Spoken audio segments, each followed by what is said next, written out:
Welcome back everyone. ये मेरा full DC creature commandos episode 1 और एपिसोड 2 का वीडियो है। यह है डीसीयू का ऑफिशियल बिगिनिंग। जैसे जेम्स गन ने एक्सप्लेन किया है, कुछ चीजें डीसीयू से आती हैं, जैसे जैक स्नाइडर के जस्टिस लीग यूनिवर्स की वर्जन जो अभी भी कैनन है, लेकिन काफी चीजों को रिबूट किया जा रहा है। तो ये इफेक्टिवली एक रिबूट है। मैं आपको बताऊंगा कि क्या कैनन है और क्या नहीं, क्योंकि कुछ चीजें पहले से ही एग्जिस्ट करती थी जो इस एपिसोड में रेफरेंस की गई हैं, जैसे सुसाइड स्क्वाड मूवी की इवेंट्स और पीस मेकर सीजन 1 और कुछ और भी चीजें हैं। अगर आप चैनल पर नए हो तो सब्सक्राइब करना मत भूलना, ताकि आपको सारे एपिसोड्स मिल सकें।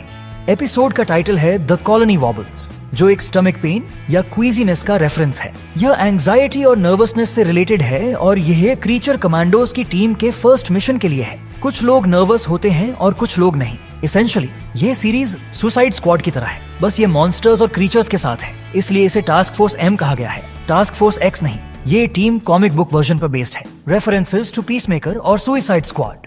एपिसोड में यह एक्सप्लेन किया गया है कि यह पीसमेकर सीजन 1 के इवेंट्स के बाद का टाइम है। कुछ स्पेसिफिक रेफरेंसेस भी दिए गए हैं, जैसे कि रिक फ्लैग सीनियर को पता है कि उनके बेटे की मौत सुसाइड स्क्वाड मूवी में हुई थी और वह पीसमेकर से काफी गुस्सा है। Task Force M Creature Commandos का यूज इसलिए किया जा रहा है क्योंकि अमांडा वॉलर को अब ह्यूमंस का यूज नहीं करना है। पीसमेकर सीजन 1 के एंड में उसकी बेटी ने जो अमांडा वॉलर की एक्टिविटीज थी उन्हें दुनिया के सामने रख दिया था, तो अब उनको ह्यूमन टीम यूज करने की इजाजत नहीं है।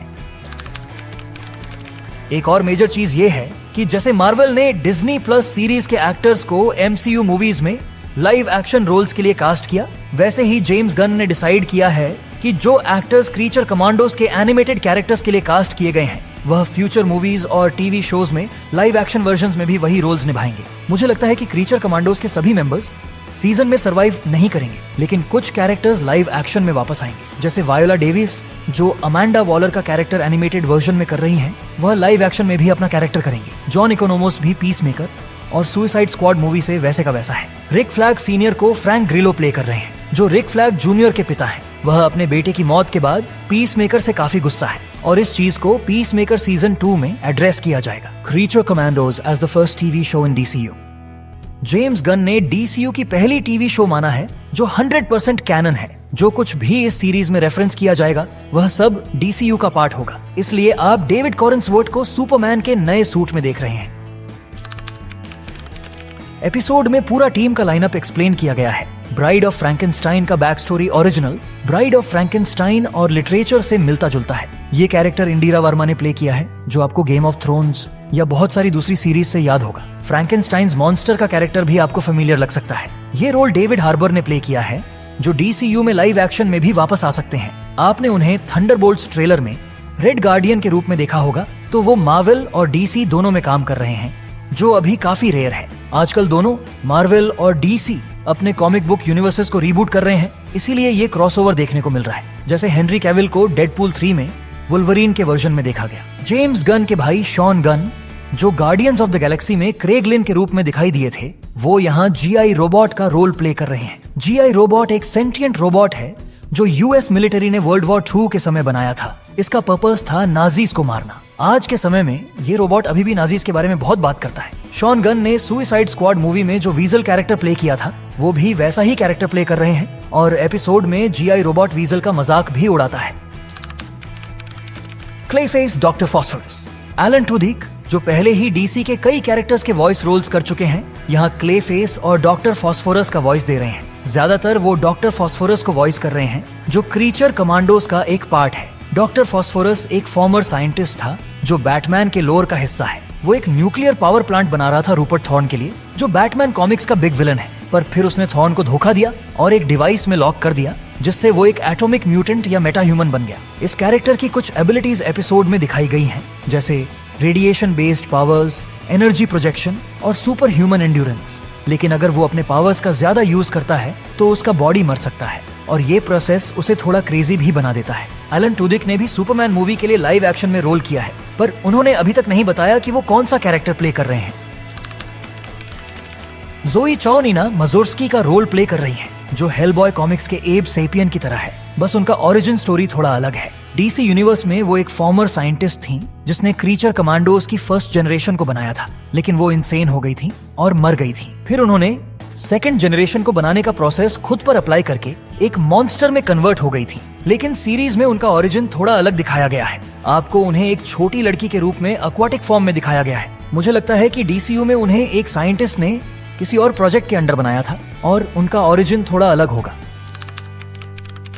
Bell Reve and Sons of Themyscira episode का ओपनिंग सीन बेल रीव से होता है, जो अमांडा वॉलर का होम बेस है, और रिक फ्लैग सीनियर भी वहां होते हैं। आप न्यूज देख रहे होते हैं जब एक टेररिस्ट ग्रुप अपना अटैक कर रहा होता है, जिनका नाम सन्स ऑफ थेमिसिरा है। कॉमिक्स में ये ग्रुप उन मेल सन्स का होता है जो अमेज़न्स के पैराडाइज आइलैंड पर पैदा होते हैं, लेकिन उन्हें सिर्फ डॉटर्स चाहिए, इसलिए उन्हें अबैंडन कर दिया जाता है। पिकोलो स्टैन, जो डीसी कॉमिक्स का कैरेक्टर है, वो चेक रिपब्लिक से है और उनका एसोसिएशन सर्सी से है, जो वंडर वुमन कॉमिक्स की विलन है। एपिसोड में लगता है कि सर्सी को मेन विलन बनाया गया है, लेकिन ऐसा हो सकता है कि एक ट्विस्ट हो और प्रिंसेस को सीक्रेट विलन बनाया जाए। सर्सी का कैरेक्टर अन्या टॉफ्ट लॉरा ने वॉइस किया है, जो आपको नेटफ्लिक्स के विचर सीरीज में येनिफर के रूप में याद होगा। ये थोड़ा इंटरेस्टिंग कोइंसिडेंस है, क्योंकि जब हेनरी कैविल को डीसीयू में सुपरमैन के रोल से निकाल दिया गया था, उसी वक्त अन्या टॉफ्ट लॉरा को डीसीयू में ज्वाइन कर लिया गया। सर्सी को फ्यूचर लाइव एक्शन मूवीज और टीवी शोज में दिखाया जाएगा। वो wonder woman prequel series paradise lost का हिस्सा भी बन सकती हैं, जो एक game of thrones type DCU show होगा, लेकिन अभी तक ये पता नहीं चल पाया है कि वो कब रिलीज होगा। सर्सी एक गॉडेस या डेमी गॉड नहीं है जैसे वंडर वुमन। वो एक इमॉर्टल सॉर्सरस है जिसे गॉड लेवल पावर्स मिली हैं। सुपरमैन के रेफरेंस की बात करते हुए सर्सी ने कॉमिक्स में सुपरमैन से काफी बार लड़ाई की है। यहाँ एक जोक भी दिया गया है कि उसकी मग शॉट मेट्रोपोलिस पीडी के साथ है, जो ये बताता है कि सुपरमैन ने अपने अर्ली डेज में डेविड कॉरेंसवर्थ वर्जन के रूप में सर्सी को अरेस्ट किया होगा। ये सब सुपरमैन की मैजिक से रिलेटेड वीकनेस के कारण हो सकता है, जो वंडर वुमन के एब्सेंस में हुआ होगा। एपिसोड में थेमिसाइरा को डीसीयू के प्रेजेंट डे में दिखाया गया है, और इसके न्यूज कैमरास के थ्रू रिकॉर्ड होने से ये समझ में आता है कि वंडर वुमन एग्जिस्ट करती है, लेकिन अभी तक वो एक्टिव नहीं हुई है। बहुत सारी चीजें ऐसे हैं जो अभी तक नहीं हुई हैं, जैसे एक्टिव सुपर हीरोज। सुपरमैन थोड़ा समय पहले एक्टिव हो गया था, लेकिन अभी तक जस्टिस लीग नहीं बनाई गई है। हाँ, बैटमैन का कोई ना कोई वर्जन रनिंग हो सकता है, पर अभी तक उसका फेस रिवील नहीं किया गया है। जेम्स गन शायद इसको कुछ और साल तक रिवील नहीं करेगा। हमें पता चलता है कि सर्सी बस सन्स को अपने काम में लगा रही है ताकि वह प्रिंसेस को मार सके, पर अभी तक ये एक्सप्लेन नहीं किया गया कि क्यों। ट्रेलर में ये दिखाया गया था कि सर्सी विलन नहीं है और प्रिंसेस कुछ शेडी कर रही है, लेकिन एक्चुअली सर्सी उसको रोकने की कोशिश कर रही है। ये थोड़ा सुसाइड स्क्वाड मूवी के ट्विस्ट जैसा लगता है, जब स्टारो को विलन दिखाया गया था, पर असली विलन तो अमांडा वॉलर और यूएस गवर्नमेंट ही थे। जैसे अमांडा वॉलर ने रिक फ्लैग को क्रीचर कमांडोज असेंबल करने को कहा था ताकि पेकोला स्टैन को बचाया जा सके, वह एक्चुअली अपनी ऑयल के लिए कर रहे थे। यह बिल्कुल रियल वर्ल्ड कॉन्फ्लिक्ट्स जैसे लगता है, जहां यूएस दूसरे देशों की मदद करता है बस अपनी जरूरतें पूरी करने के लिए। प्रिंसेस का कैरेक्टर जो क्वीन बनने वाली है, वह मरिया बकलोवा ने प्ले किया है। आपको याद होगा उन्हें गार्डियंस ऑफ द गैलेक्सी में कॉस्मो का रोल दिया गया था। जैसे मैंने कहा, वह हो सकता है कि सीरीज की असली विलन हो। अमांडा वॉलर क्रीचर कमांडोज के बारे में एक्सप्लेन करती है, टास्क फोर्स एम के बारे में, और क्यों उनको नॉन ह्यूमंस को रखना पड़ता है। पीस मेकर सीजन 1 के बाद अमांडा वॉलर को इन मॉन्स्टर्स की जरूरत थी, क्योंकि सुसाइड स्क्वाड को भेजना ठीक नहीं था। वीजल का जोक भी किया गया है, जिसमें अमांडा वॉलर ने Suicide Squad post credit scene के बाद वीजल को कोर्टो मल्टीज से वापस प्रिजन भेजा था। यह प्रोजेक्ट स्टारफिश का रेफरेंस था, जिसमें स्टारो के साथ कुछ ऐसा ही हुआ था। रिक फ्लैग जूनियर की डेथ को भी रेफरेंस दिया गया है, जिसमें अमांडा वॉलर ने पीस मेकर को उसको मारने के लिए कहा था। यह टेंशन फ्यूचर में हो सकती है जब रिक फ्लैग को यह पता चलेगा। यह इश्यू शायद पीस मेकर सीजन 2 में दिखाया जाएगा, जब वह पीस मेकर से कन्फ्रंट करेगा। अमांडा वॉलर अपने कमांडोज को लाइन पर रखने के लिए उनके दिमाग में ज्यादा एग्रेसिव चिप्स डालती है, जो उनको शॉक करने के लिए काफी हैं। यह चिप्स उनको मार भी सकते हैं अगर वह कंट्रोल से बाहर चले जाए, पर मॉन्स्टर्स होने की वजह से उनको ह्यूमंस की तरह राइट्स नहीं मिलते और कांग्रेस को नॉन ह्यूमंस की कोई परवाह नहीं होती। क्रेडिट्स में जेम्स गन को एनिमेट करके दिखाया गया है, जो अपने मैकबुक पर क्रीचर कमांडोज की स्क्रिप्ट लिख रहे होते हैं। वह एक्चुअली इस सीरीज के क्रिएटर हैं और इसमें काफी काम किया है, लेकिन हर एपिसोड का डायरेक्शन उन्होंने नहीं दिया, क्योंकि वह सुपरमैन मूवी और पीस मेकर सीजन 2 पर भी काम कर रहे थे, इसलिए दूसरे लोगों ने भी उनकी मदद की है। क्रीचर कमांडोज का इंट्रो सीन भी थोड़ा सुसाइड स्क्वाड के जैसे होता है, जिसमें सब एक प्लेन में मिशन के लिए जा रहे होते हैं और एक दूसरे के साथ जोक्स कर रहे होते हैं। GI रोबोट के हेलमेट पर नंबर 2 होने का रीजन यह है कि वह रोबोट का सेकंड वर्जन है जो मिलिट्री ने बनाया। डॉक्टर फॉस्फोरस जब वीजल को चाइल्ड किलर कहता है तो वह उस इंसिडेंट का रेफरेंस है जिसमें वीजल को बेल रीव भेजा गया था। पर मुझे लगता है कि सीरीज में यह रिवील होगा कि वीजल को उस वक्त गलत फ्रेम किया गया था और उसने एक्चुअली वह बच्चे नहीं मारे।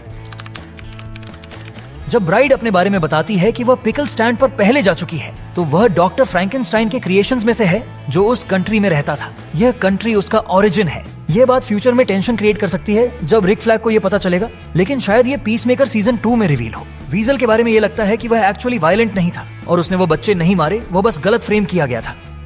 आप देख सकते हैं आईफेल टावर उनके पीछे। फिर 1880 में अमेरिकन वेस्ट का एक सलून, 1895 में सहारा डेजर्ट, 1912 में अंटार्कटिका के नीचे आइस कैप्स के अंदर, फिर 1935 में न्यूयॉर्क सिटी का सीन है जहां ब्राइड स्टेज पर परफॉर्म करने वाली होती है। उसके बाद वर्ल्ड वॉर 2 का टाइम है और नोटिस करो फ्रैंकेनस्टाइन्स मॉन्स्टर भी नाजी यूनिफॉर्म पहना हुआ है। ये काफी अजीब लगता है और वो डेफिनेटली उसे विलन जैसे दिखाना चाहते हैं। 1964 में शायद लंदन में, 1991 में लॉस एंजलिस का सीन है, क्योंकि यहाँ रेप्टाइल रूम का मेंशन है जो एक पैरोडी है वाइपर रूम की, जो लॉस एंजलिस का फेमस क्लब था 90s में। वहाँ रिवर फिनिक्स की मौत हुई थी जब वो जॉनी डेप के साथ बैंड में परफॉर्म करने जा रहे थे। ये एक लेजेंडरी मोमेंट था, इसलिए स्टेज पर बैंड के साथ फाइट सीन दिखाया गया है जिसमें रिवर फिनिक्स के डेथ का रेफरेंस दिया गया है।